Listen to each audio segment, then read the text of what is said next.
새로운 단락으로 들어갑니다. 154번이에요. 누가복음 12장 22절에서 34절입니다. 앞에 있는 이야기와 연결됩니다. 앞에 나온 이야기의 타이틀이 부와 하나님이에요. 자본주의와 하나님 이렇게 정해도 됩니다. 여기에 결론은 이겁니다. 자기를 위하여 재물을 쌓아두고 하나님께 대하여 부여하지 못한 자가 되지 마라. 그게 자기의 생명을 완성하는 게 아니다고 하는 겁니다. 그러니까 이러한 음 이야기를 설교에서도 여러 번 했겠죠. 저도 옳다고 믿기 때문에 설교하지 않겠습니까? 실제로 내가 그렇게 살았냐 하는 건 또 다른 문제예요. 그렇게 살려고 노력을 하고 있죠. 근데 어느 정도나 그러냐, 그건 뭐 제가 여러분들에게 자신 있게 말씀드릴 수는 없습니다.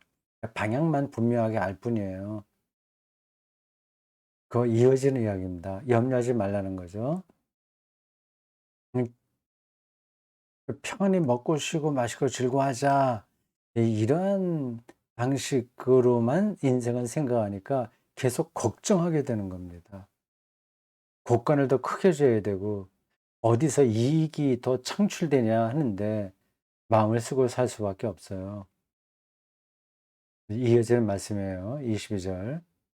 요 대목은 길긴 한데 뭐 비슷한 이야기, 주제가 비슷하니까 요건 음 빨리 하겠습니다. 155번으로 요거까지는 두 번으로 다 이거 음 넘어가겠습니다. 이 이야기는 마태복음에도 나와요. 마태복음 24장 45절에서 50, 아니 미안합니다. 그게 아니라 마태복음 6장 25절에서 34절이군요. 산상수훈에 나오는 이야기입니다. 근데 누가복음에는 이거 좀 따로 이렇게 나왔어요. 그 공간복음서들이 서로 병행구가 있는데 그게 순수와 서로 좀 이렇게 다릅니다. 그 복음서 각각의 복음서를 기록한 사람들이 자신들의 편집 방향에 따라서 그렇게 전개한 거죠. 요 앞에 있는 이야기는 공간복음서에 나오지 않습니다. 요 이야기는 누가복음만 이야기하는 겁니다. 근데 산상수훈에 나온 한 대목을 그 부와 하나님 이야기에 연결해서 누가복음 기자가 기록했습니다.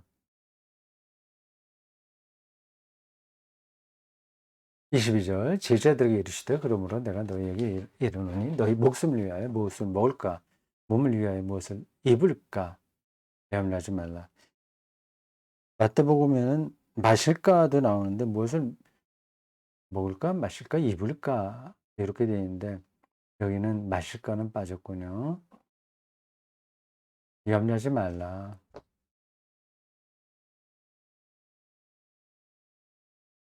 아무 생각도 하지 말고 그냥 "될대로 되라." 하는 식으로 살아라. 그런 말씀은 물론 아니시겠죠.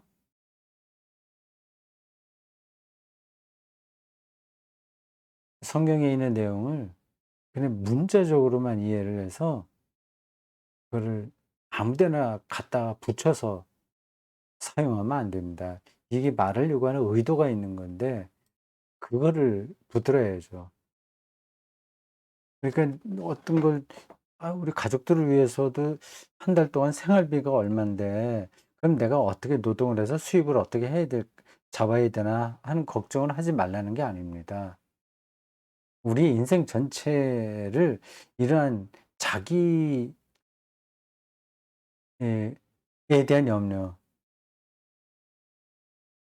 그런 데 머물지 말라는 얘기죠. 일용할 양식을 구하는 건 꼭 필요합니다. 그런 노력도 하지 말라는 거겠어요. 그게 아니라 여기서 염려하지 말라는 것은 뭐 뒤에 나오겠죠. 하나님에 대한 신뢰가 부족 아 하는 거에서 오니까 "그러지 마라. 하나님을 신뢰해라." 그 얘기입니다. "목숨이 음식보다 중하고 몸이 의복보다 중하니라." 24절 "까마귀를 생각하라. 심지도 아니하고 거두지도 아니하며 골방도 없고 창고도 없으되 하나님이 기르시나니 너희는 새보다 얼마나 더 귀하냐." 그 새 이야기는 바로 앞에서 한 번 더 한 번 나왔습니다. 12장 6절에 참새 5마리가 두 아사리온에 팔리는 것이 아니냐. 그러나 하나님 앞에서는 그 하나도 잊어버리시는 바 되지 아니하는도다. 음, 새 이야기가 앞에 나왔는데 여기 다시 또 반복됩니다. 뭐 하려고 하는 이야기는 분명합니다. 그 참새 이야기 나왔을 때에도 이렇게 더 보충됩니다. 7절에 너희에게는 심지어 머리털까지도 다 새 신바 되었나니 두려워하지 말라. 너희는 많은 참새보다 더 귀하니라. 그 비슷한 이야기가 지금 반복된 거예요.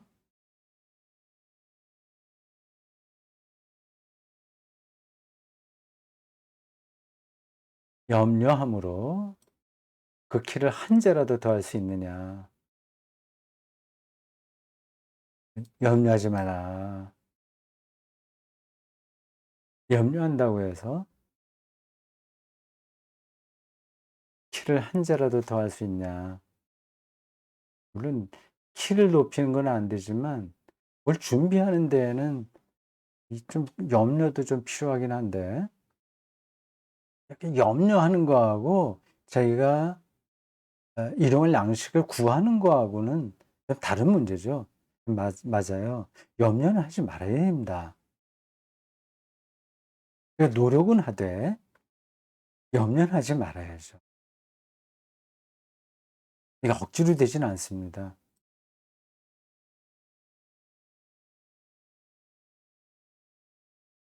26절. 그런 이제 가장 작은 일도 하지 못하면서 어찌 다른 일들을 염려하느냐. 사람은 그렇게 자기 운명을 자기가 어떻게 할 수 있는 능력이 없는 겁니다. 뭘 그래. 열심히 노력하니까 뭐 좋은 일들이 많던데 공부 잘하니까 또 뭐 점수도 오르고 노력하니까 잘 되고 뭐 인간이 얼마나 위대하냐. 작은 일이 아니라 지금 보니까 큰 일도 하더라. 그렇게 생각할 수 있습니다.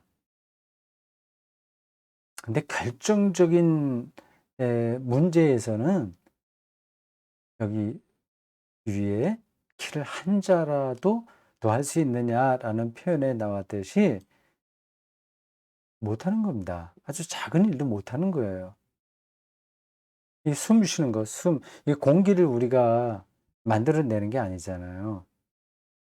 뭐, 그건 그렇고, 뭐, 그건 너무 특별한 예 같은데, 그렇지 않아도 우리가 할 수 없는 일이 사실은 더 많습니다. 그 차이를 우리가 잘 느끼지 못하고 살아요. 되게 우리는 할 수 있다는 것만 생각하니까, 아, 작은 일도 인간이 결국 못하네. 그 메커니즘을 잘 이해하지 못합니다. 자녀 문제만 해도 그래요. 자녀 교육이 마음대로 됩니까? 우리가 뭐 최선으로 교육을 시키죠. 도와주고 뭐 사랑하고 그런 일을 하지만 그렇다고 해서 자녀들이 우리가 계획했던 대로 자라는 건 아닙니다. 즉 근본적인 차원에서는 우리가 작은 일도 하지 못합니다. 그 키를 한 자라도 자라게 염려해서 되는 게 아니라고 하는 이 표현이 딱 들어맞아요. 다시 위에서는 까마귀, 뭐 새 이야기하다가 백합화를 이야기하네요. 그들이 노력하지 않지만 솔로몬의 영광보다도 더 아름답다. 그러네요. 그러니까 그럼 들풀도 하나님께서 입히시는데 너일까 보냐, 믿음이 적은 자들아. 믿음이 적은 자들, 작은 자들. 우리들의 사는 모습이 이와 같습니다. 뭐 그렇지 않은 분들도 있고요.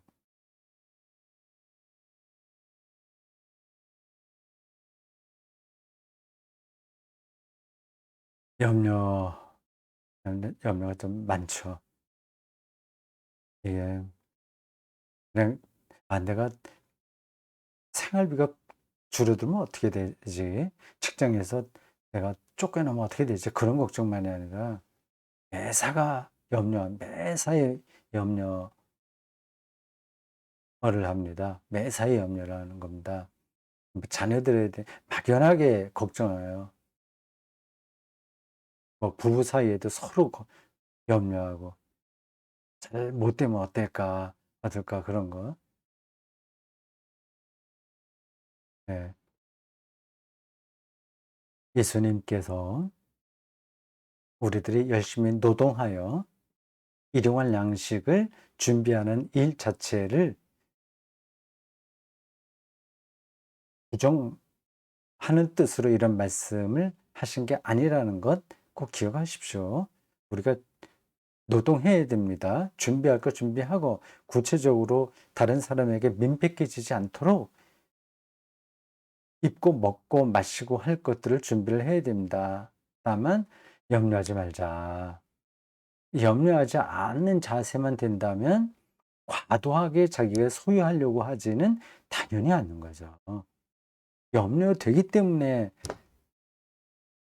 과욕, 탐심에 떨어지는 거 아니겠습니까?